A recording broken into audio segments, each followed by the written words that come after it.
कौन, जैसे आपका रूपक अलंकार है या उपमा अलंकार है, जब मैंने एक बार आपको पहले समझाया था उसमें कुछ क्वेश्चंस निकल के आए थे, जैसे कि अगर मैं बात उपमा की करती हूँ कि उपमा अलंकार क्या होता है, कैसे होता है, कैसे आप उसको पहचानते हैं, फिर रूपक में उपमा में क्या अंतर होता है, इसको आप कैसे क्लियर कर सकते हो। तो इन चीज़ों को लेकर जैसे उसमें आपका सबसे पहला क्वेश्चन उसमें आया था, जब हम उपमा की बात करते हैं, उपमा अलंकार क्या होता है, जहाँ पर उपमे की उपमान में संभावना की जाए, मतलब कि तुलना की जाए, जहाँ पर उपमे की उपमान से तुलना की जाए वहाँ पर हमारा उपमा अलंकार होता है। और जहाँ पर इनकी भेद रहित तुलना की जाए, मतलब कि इनमें के अंदर इनके बीच में कोई भेद नहीं है, वहाँ पर हमारा रूपक अलंकार होता है। तो ये हमारा उपमा अलंकार और रूपक अलंकार का अंतर होता है।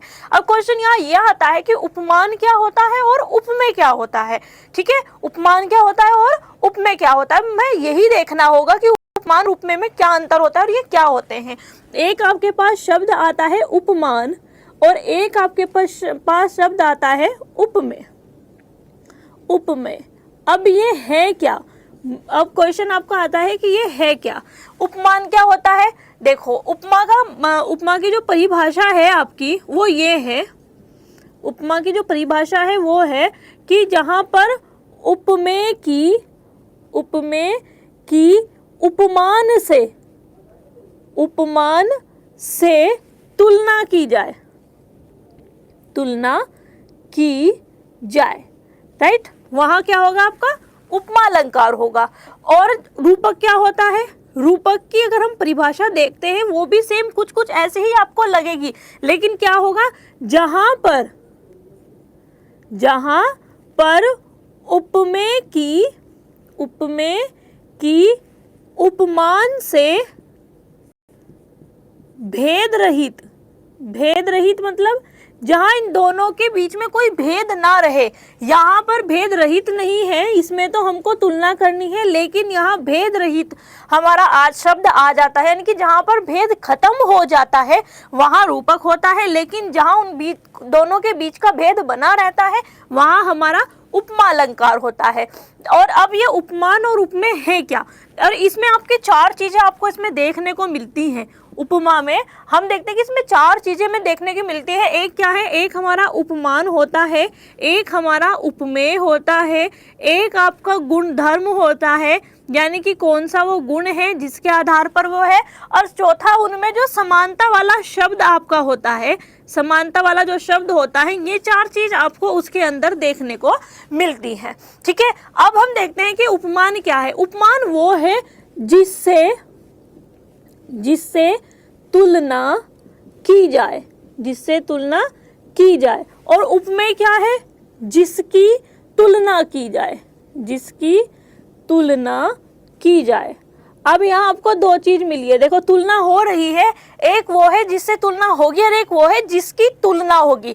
तो उपमान क्या है, जिससे तुलना होगी, उपमेय क्या है, जिसकी तुलना होगी। जो उपमा होता है, एक तरह से देखना, जो आपका जो उपमान होता है वो उपस्थित होता है, मतलब कि वहां पर उपस्थित नहीं रहता है, उपमेय वहां पर उपस्थित रहता है। एक इनके बीच का अंतर ये भी समझ के चलना।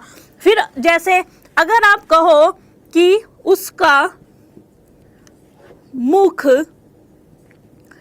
चंद्रमा सा सुंदर है, यहाँ आपको क्या चीज मिली, उसका मुख चंद्रमा सा सुंदर है, सा यहाँ बीच में शब्द आ गया, यानी कि ये क्या दिखा रहा है, उसकी से समानता की जा रही है, यानी कि यहाँ पर क्या है, तुलना की जा रही है, समानता वाला शब्द आपका इसमें क्या है, सा है। ठीक है, चंद्रमा क्या है, जिससे तुलना की जाए, किससे तुलना की गई, उसके मुख की तुलना किससे, चंद्रमा से की गई, तो यहाँ चंद्रमा क्या हो गया आपका, उपमान हो गया है।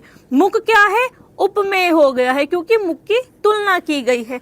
एक चीज और क्या मिलती है आपको इसमें, गुण धर्म, और सुंदरता क्या होगी, वो गुण हो गया है जिसकी तुलना की गई, जिसके आधार पर तुलना की जा रही है। तो हम यहाँ देखते हैं कि उसका मुख चंद्रमा सा सुंदर है, यानी कि मुख क्या है, उपमेय है, चंद्रमा उपमान है, ये समानता वाला शब्द है, ये आपका गुण धर्म है। तो इसमें आपके चारों के चारों चीजें आपको मिल गई हैं।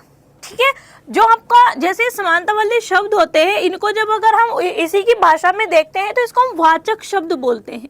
क्या बोलते हैं? वाचक शब्द जो होता है हम क्यों वाचक बोलते हैं। वाचक शब्द यानी कि सा, सम, समान, जहाँ ये वाले शब्द आते हैं वो हमारे वाचक में आते हैं। गुण, जब जिस गुण की हम तुलना करते हैं, मतलब कि जो गुण होता है जिसको लेकर हम किसी की तुलना करते हैं, ये चंद्रमा है जिससे हम तुलना करते हैं यानी कि उपमान है, और ये हमारा उपमेय है। ये इन दोनों के बीच का अंतर होता है। अब बात आती है रूपक अलंकार की। फिर रूपक में क्या होगा, देखो ये वाले मेरे पास कुछ आपकी मेल्स आई हुई हैं, उनमें कुछ शब्द उन्होंने डाले हुए हैं कि ये क्या है, कैसे इसमें आपको पता चलेगा कि इसमें कौन सा आपका अलंकार होगा।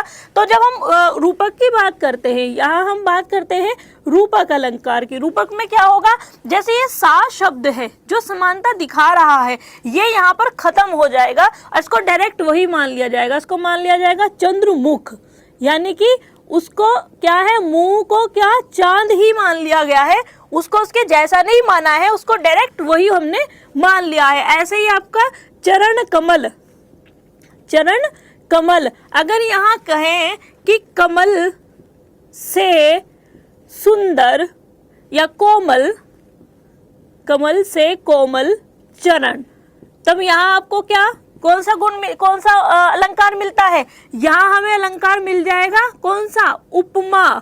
लेकिन अगर चरण कमल कहा गया है, यानी कि जो चरण है उनको कमल ही मान लिया गया है, यहाँ कौन सा हो जाएगा आपका, रूपक। तो ये इन दोनों के बीच का अंतर होता है। यहाँ गुण क्या है उसकी, कोमलता, उसका गुण हो गया है, गुण क्या हो गया है, कोमलता हो गई है।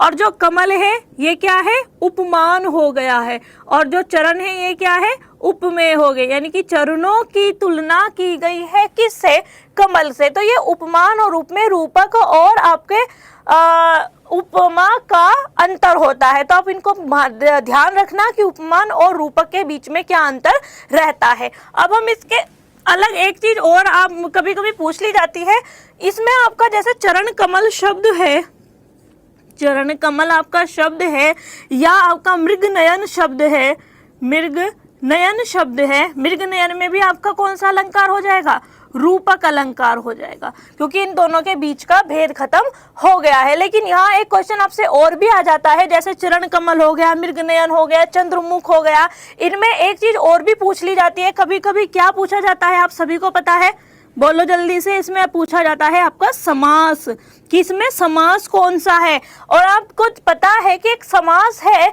जिसमें क्या है, आपका उपमान और उपमेय का संबंध होगा, यानी कि विशेषण और विशेष्य का उसके अंदर संबंध होता है। वहां पर आपका कौन सा समास होता है, वहां आपका कर्मधारय समास होता है। ये भी आपको याद रखना होगा। अब आप इसको नहीं भूलोगे, इस वाले समास को, कर्मधारय समास में मृग नयन है, चरण कमल है, यानी कि उसके जैसे, ठीक है, कमल चरण है जो कमल, मृग नयन है जो मृग जैसे, यानी कि मृग मतलब हिरण जैसे, ठीक है। तो यहाँ आपका कर्मधारय समास होता है। ये इन दोनों के बीच का अंतर आपका रहता है। तो अब आप शायद नहीं भूलोगे कि उपमान और उपमेय के बीच में क्या अंतर होता है, क्या उपमान होता है, क्या उपमेय होता है, या फिर रूपक और आपका जो उपमा है, इन दोनों के बीच का क्या भेद रहता है, ठीक है। तो अब अगर आपको और भी इसके बाद जानकारी चाहिए होंगी अलंकारों को लेकर, तो उसके लिए आपको एक तो चैनल को सब्सक्राइब करना होगा, लाइक करना होगा, और आपको इसको शेयर भी करना होगा, ठीक है। और